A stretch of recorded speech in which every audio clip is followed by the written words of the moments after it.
Tawagin mo na lang ako sa pangalang Javier, 35 years old. Ako yung tipo ng tao na kapag nagmahal, todo bigay. Wala akong pakialam kung nasasabihan akong tanga o uto-uto. Basta alam kong nagmamahal ako ng totoo. Pero alam naman nating lahat na kung sino pa ang wagas magmahal, ay sila pang madalas na niloloko at mag-isa sa buhay. Single pa ako na mga panahong yun.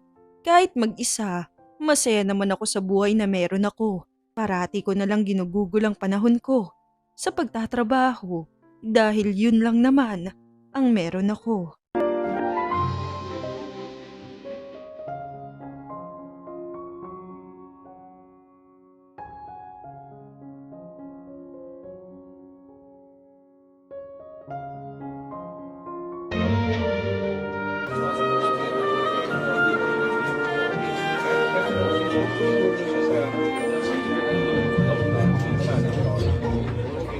Uy, Javier! Buti naman nakarating ka. Mabuti na lang talaga kasi maaga ako nakapag-out sa trabaho eh. Bro, trabaho na naman. Wala ka na bang ibang mundo kundi office tsaka bahay mo? Wala naman akong ibang pagkakaabalahan eh. Uy, oo nga pala. Congratulations ha. Sa wakas natapos mo na rin yung napagawa niyong bahay. Si Mrs. kasi gustong-gusto nang lumipat. Kaya pinamadali ko na sa kanila. Ano, maganda ba? Oo naman, ganda kaya. Nasaan nga pala yung asawa mo para makapaghay naman ako? Nako, busy sa pakikipag-usap sa mga kaibigan niya. Dito muna tayo, pre. So, wine. Para ma-relax ka naman. Salamat ha. Oh, ano, kumusta na? Minsan ka na lang nakakasama sa mga lakad ng barkada. Ayos naman, masyado lang talagang maraming ginagawa sa office ngayon. Lalo na ngayon. Pero, teka, pre. May girlfriend ka na ba ngayon, ha? Ano, wala pa? Naku, sus pare, baka naman nagkakabalikan na kayo ni Sarah kaya wala kang girlfriend, ha? Hindi, wala lang talaga akong oras. Di maghanap ng oras. Kumusta na ba kayo ni Sarah, ha? Nakikita mo pa ba yung mga anak ninyo? Oo naman. Pag Sabado naman nasa akin yung mga bata eh. Naghahanda na kami pareho sa pag-file ng annulment namin. Alam mo, nasasayangan talaga ako sa inyong dalawa. Naalala mo pa nung college tayo? Halos kainggitan kayo ng buong school natin dahil perfect couple daw kayo, ha? Eh sa sobrang perfect, ayun, hindi rin nagtagal. Bagay, total naman, halos mag-iisang taon na. Tapos, ayun, wala kayong usap, ano? Hiwalay na rin kayo ng buong taon na yun, no? Bakit nga ba, hindi ka naganap ng bago? Anong meron? Hindi ako naghahanap, ano ka ba? Saka wala naman akong nakikita pa. Pare, tumingin-tingin ka kasi para may makita ka. Masyado pa akong abala sa career ko. Alam mo naman, saka isa pa, kasal pa rin kami ni Sarah. Pero hiwalay na nga kayong dalawa, di ba? Kaya ibig sabihin, technically, malaya ka na rin. Kaya kung ako sa'yo, pre, maghanap ka na ng bago para naman maranasan mo na rin yung nararanasan ko. Kasi, iba yung saya eh. Yung may nag-aalaga sa'yo. Eh, sus, kaya ko naman alagaan yung sarili ko eh. Alam ko na. Tayo sa loob. Meron akong papakilala sa'yo. Maganda yun. Tapos Ay. mabait pa. Wala akong panahon sa ganyan, kulit din ito eh. Ay nako. Kailangan na natin lagyan ng babae ang buhay mo para magkakulay naman. Tara na!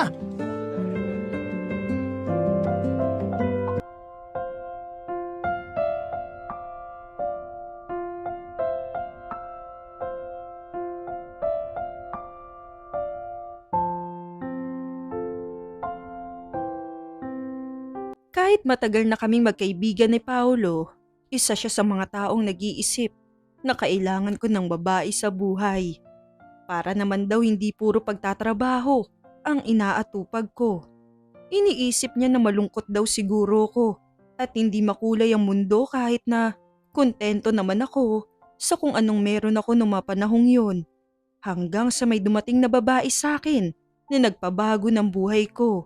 Nagbigay ng kulay at saya sa nananahimik kong mundo. Si Karen. Nagkakilala kami dahil kay Paolo. Akala ko nung una, lilipas din yon. Magiging magkakilala lang, tapos wala na. Balik sa pagiging estranghero. Pero nagkamali ako.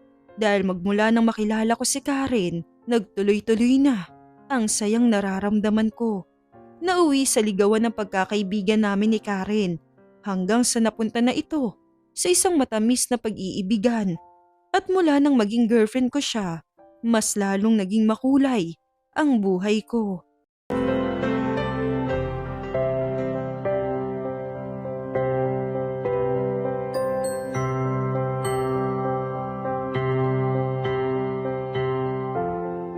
Oh, ito na yung pinabibili mong pagkain.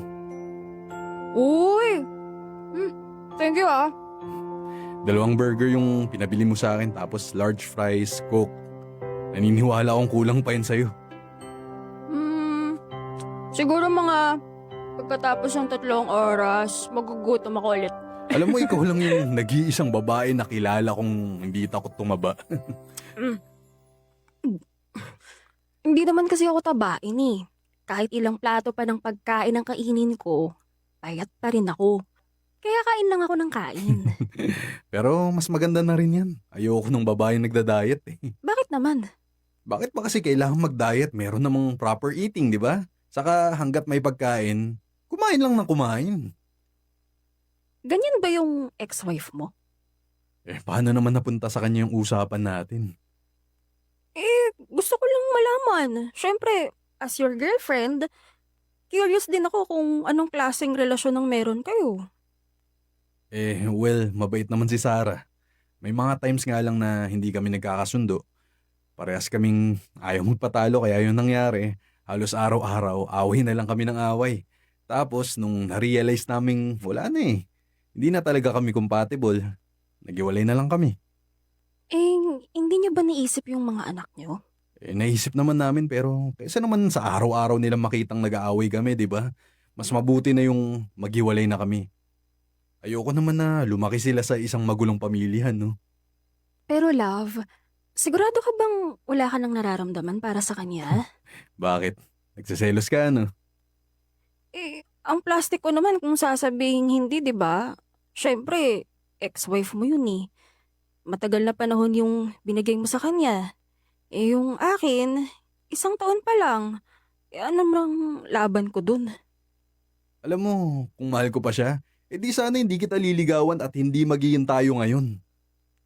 Malay ko ba kung rebound lang ako, di ba? Ano bang pinagsasabi mo dyan? Hindi ka rebound, okay? Matagal na akong walang nararamdaman sa kanya. Paano kung makipagbalikan siya sa'yo? Babalikan mo ba? Hindi na. Masaya na ako sa buhay ko ngayon. Maganda yung takbo ng career ko. Hindi naman sa akin pinagdadamot yung mga anak ko at higit sa lahat, may isang babaeng sobrang mahal ko. Sus, baka naman sinasabi mo lang yan kasi kaharap mo ko ngayon. Pangako ko sa'yo, walang magbabago sa atin. Kung meron man, for the better yun. Ang hiling ko lang naman yung pagkakatiwalaan mo ko. Baka nga ako yung pagpalit mo sa mas bata sa akin. Wala? Bakit ko naman gagawin yun? Ikaw nga yung perfect boyfriend na hinahanap ko tapos ipagpapalit pa kita sa iba. At gusto kong magtuloy-tuloy na tong nangyayari sa atin kaya nag-file na ako ng annulment. On the process na. Medyo matatagalan nga lang pero kaya naman natin maghintay, di ba? Tapos kapag naayos na yung lahat, legal na, tayo naman yung magpapakasal. Kaya handa mo na yung sarili mo dahil hindi na kita papakawalan pa. Ikaw lang yung babaeng mamahalin ko magmula ngayon.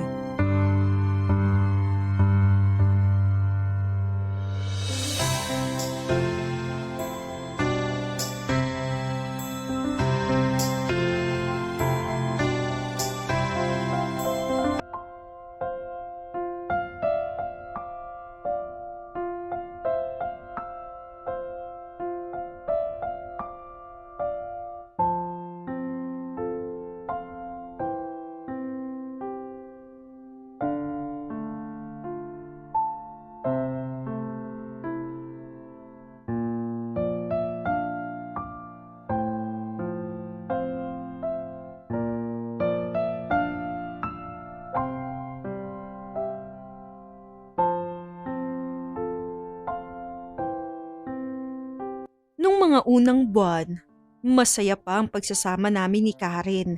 Nakakakilig, nakakataba ng puso hanggang sa unti-unting nagbago ang lahat. Lumabas ang totoong ugali ng girlfriend ko. Mainipin, selosa, at medyo may pagka-paranoid. Hindi lang ako makapag-reply sa mga chat, aawayin na niya ako kaagad. At kahit mga kaibigan ko ang kasama ko, nakakilala naman niya, ay pinagseselosan pa rin niya.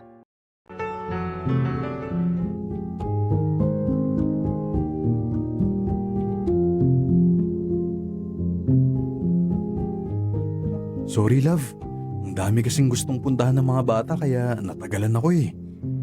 Wala ka bang cellphone para hindi mo man lang ako i-text na malilate ka? Ang tagal kong naghintay sa'yo, oh. Gutom na ako.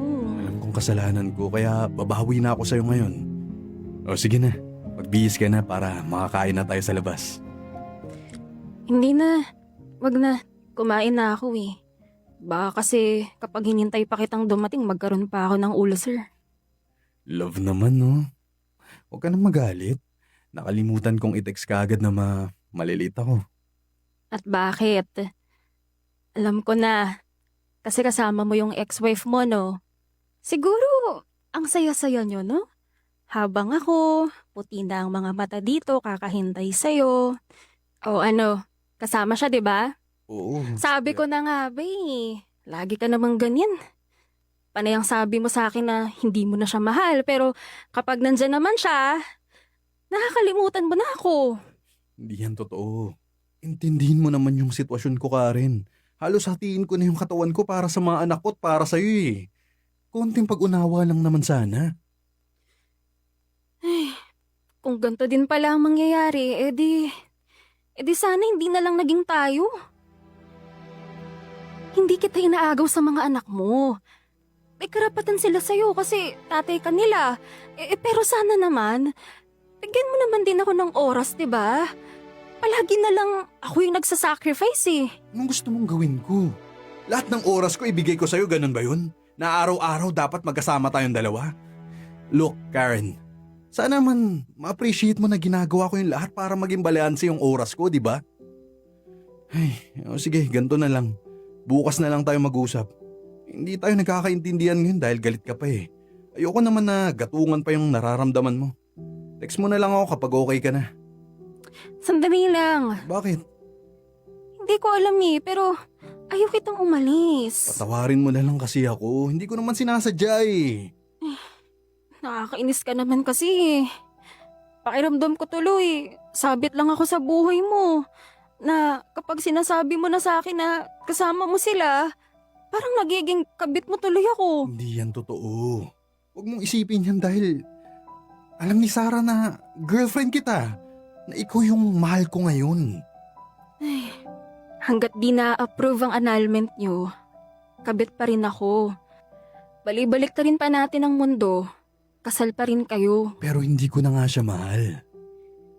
Oo, hindi mo na siya mahal pero asawa mo pa rin siya. Wala akong laban kung sakaling magdesisyon kayong dalawa na ipatigil na lang yung process. Alam mo, hindi mangyayari yun. Bakit ka ba nag-aalala? Nandito ako, oh. Kahit anong mangyari, hindi kita iiwan. Paano ako makakasiguro kung hanggang ngayon hindi pa rin kayo legal na magkahiwalay? Ay, hindi kita masisisi kung ganyan yung iniisip mo. Pero magtiwala ka lang naman sa akin, okay? Ang mahalaga, nagmamahalan tayong dalawa, ha? At wala kang dapat ikasalo sa kanya. Nanay man siya ng mga anak ko pero ikaw lang yung mahal ko. Sayong-sayo lang ako.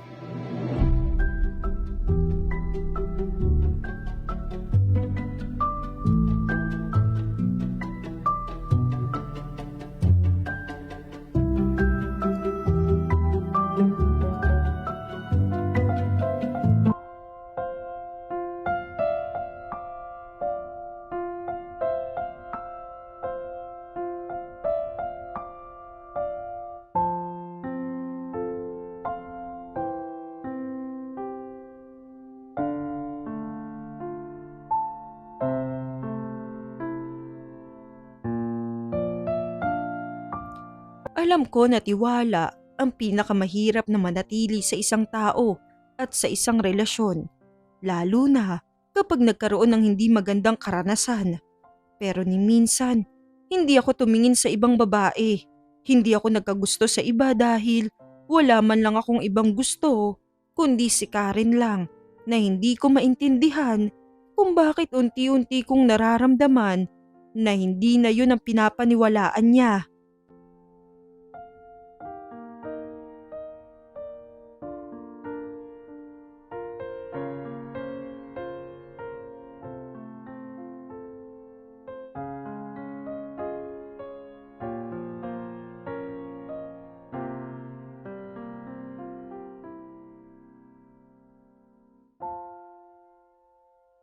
Akala ko nung una, mga pa-cute na pagsiselos lang ang mararanasan ko kay Karen. Pity fights, kumbaga. Simpleng pag-aaway, tampuhan. Pero napansin ko na habang tumatagal, nag-iibang timpla ng relasyon naming dalawa. Parang mas umiingay, nagiging magulo. Away dito, away doon, hanggang sa nararamdaman ko na parang hinahawakan na ako ni Karen sa leeg ko. Kontrolado kumbaga. Love, may sasabihin pala ako sa'yo. Ano yun? Pwede mo ba akong samahan sa linggo? Bakit naman? Birthday party ni Diana sa Batangas. Ang sabi niya, isama daw kita para naman makilala ka na nila. Nako, nakalimutan ko palang banggitin sa'yo. Hindi ako pwede next week eh. May seminar kami sa Bulacan. Mga 3 days ako doon. Sa Thursday yung alis namin. Seminar na naman? Eh di ba last month lang nagkaroon na kayo ng ganyan? Iba naman kasi to eh. Ang sabihin mo, baka ibang seminar yung pupuntahan mo. Seminar ng mga babae. Saan naman ang galing yan? Naku Javier ha, tigilan mo na nga ako sa ganyan-ganyan mo. Hindi na ako natutuwa. Ang akala mo sa akin tanga? Na hindi ko alam mong pinagagawa mong kalokohan? Mambababae ka lang dun no? Alam mong hindi yan totoo. May nakita ka ba? Wala ka naman nakita, di ba? Kaya wag mong ibintang sa akin ang isang bagay na hindi ko naman talaga ginagawa. Paano ako makakasiguro kung totoo yung sinasabi mo? Hey. Oh, yan yung patunay na seminar talaga yung pupuntahan ko. Ano, okay ka na? Malay ko ba kung gawa-gawa mo lang yan? Ay, alam mo Karen, hindi na talaga kita maintindihan. Hindi ko alam kung saan nanggagaling yung pagseselos mo eh. Wala na sa lugar. Nung una kay Sarah, sa mga anak ko, tapos ngayon naman kahit trabaho talaga yung pupuntahan ko, ayaw mong maniwala. Nagpakita na ako sa'yo ng katibayan na totoo yung sinasabi ko, wala pa rin. Saan ako lulugar? Kasalanan ko pa ngayon yan? Na ganun ang iniisip ko? Oo! Alam mo kung ano yung problema sa'yo? Wala kang tiwala. At wala akong maalala na sinira ko yung pagtitiwala mo. Naninigurado lang ako. Ayokong pinagmumukha mo akong tanga. Alam ko yun. Naiintindihan naman kita sa bagay na yan eh. Pero lumugar ka naman. Magsabi ka na lang kasi ng totoo. Seminar ba talaga yan, ha? O baka naman, magkasama lang kayo ni Sarah sa Bulacan at mag-aala happy family kayo doon. Pwede bang tigilan mo na ako sa bagay na yan, ha? Hindi ka na nakakatuwa eh. Kung ayaw mo maniwala, edi wag. Hindi na kita pipilitin pa dahil nasasayang lang yung oras nating dalawa. So ano ngayon? Gusto mo nang makipaghiwalay sa akin, ganon? Please ka. Hindi! Pinig ka naman. Aksaya lang pala ako sa oras mo eh. Sinabi mo na. Okay. Sorry sa sinabi ko pero lawakan mo naman yung pag-intindi mo. Hindi sa lahat ng pagkakataon eh. Ikaw yung pagpapasensyahan. Alam mo, bahala ka na sa buhay mo. Pumunta ka dyan sa seminar, wala akong pakialam.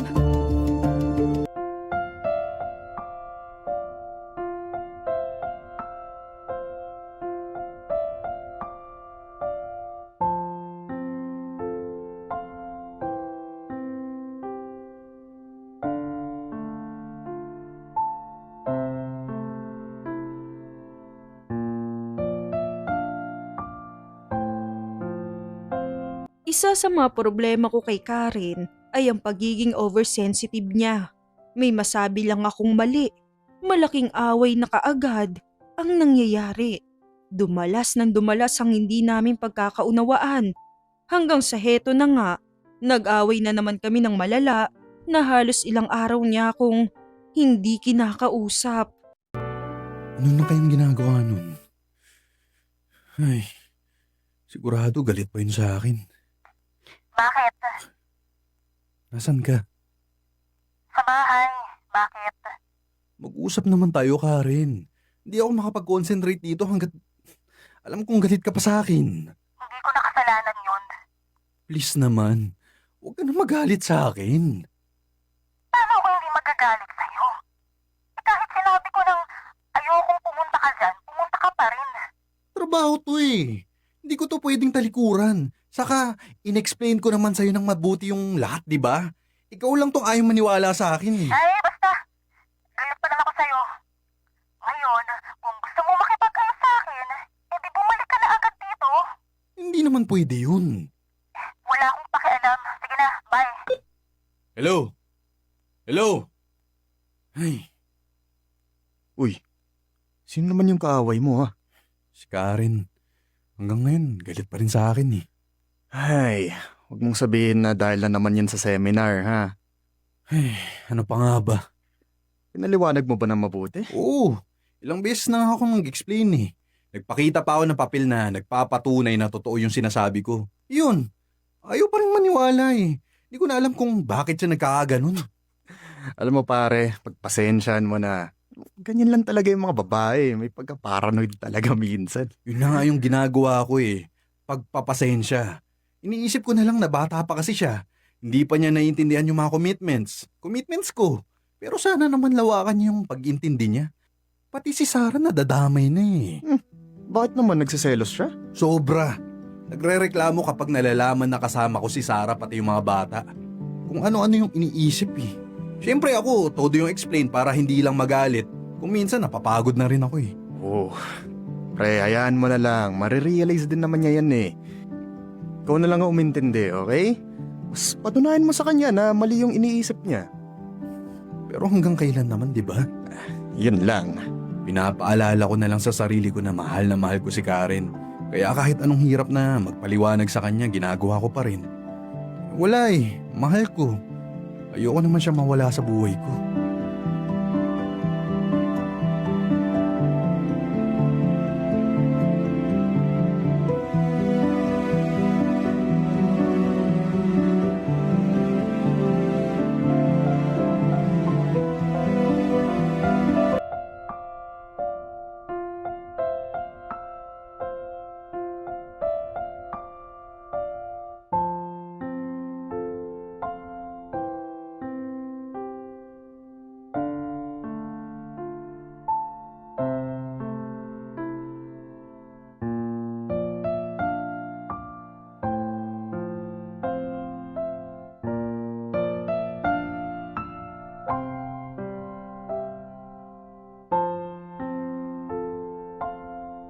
Ilang araw akong hindi mapakali noon, kaya minabuti kong umuwi na lang ng maaga para makapag-usap kami ng maayos ni Karen.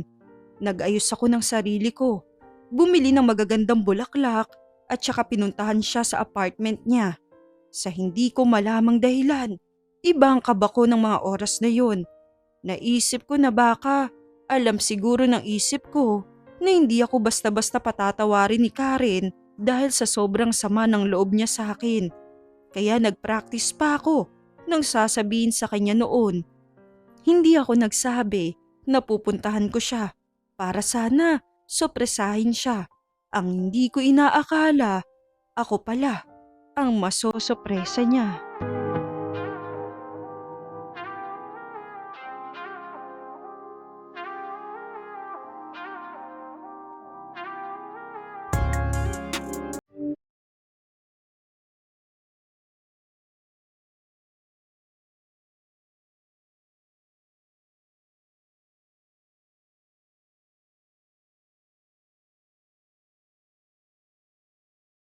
Javier, pakinggan mo ako. Bakit? Javier! Bakit? Hindi ko naman sinasadya yung nangyari. Hindi mo sinasadyang magpagalaw sa ibang lalaki. Yun ba yung gusto mong intindihin ko? Galit na galit kasi ako sa mga... Kaya naghanap ka ng iba! Ganun ba? Bakit, Karen? May mali ba sa akin? May kulang pa ba sa lahat ng binigay ko sa'yo? Hindi naman ganon. Ay, ano? Bakit mo ito ginawa sa akin, ha? Minahal kita ng sobra eh. Lahat ng kababawan mo sa buhay, inintindi ko. Tapos ito lang yung gaganti mo sa akin? Love, Javier. Ate, patawarin mo ako. Hindi ko sinasadya yung nangyari. Sige na, sorry na. Hindi kita mapapatawad sa nakita ko, ha? Niloko mo ko. Wala akong pakialam kung sinadya mo man yun o hindi. Umuwi ako na maaga dahil gusto kong magkaayos tayo. Hindi ko kasi kayang hindi mo ako kausapin eh. Hindi ako sanay na hindi mo ako nilalambing. Kahit wala akong kasalanan, gusto ko pa rin bumawi sa'yo tapos ganto. Ganto yung madadatnan ko, ha? Nagpapakasaya ka sa ibang lalaki, ha? Ayoko na. Pagod na ako sa pag-intindi sa'yo. Huwag naman. Love, Javier, please. Huwag mo akong iiwan. Magbabago ako. Gagawin kong lahat para mapatawad mo lang ako, please. Hindi mo lang ako sinaktan. Sinira mo na rin yung tiwalang binigay ko sa'yo. Paano pa kita magagawang mahalin kung lahat sirang-sira na, di ba? Kaya wag na lang. Tama na. Tapos na. Tapos na tayo.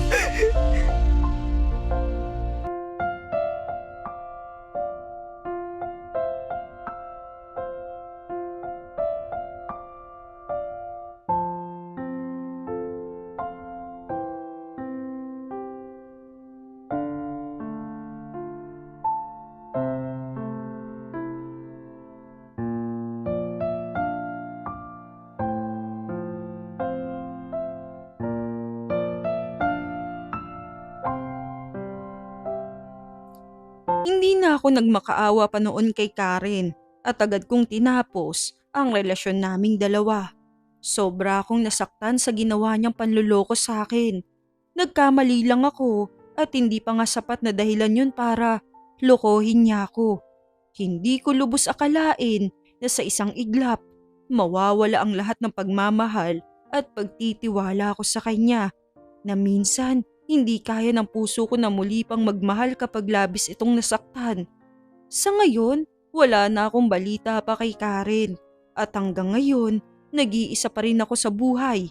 Pero sabi ko, gusto ko na lang yung ganito kaysa naman may karelasyon nga ako, subalit malaking pasanin naman siya sa buhay ko. Hanggang dito na lang ang kwento ko at maraming salamat. Nagmamahal, Javier.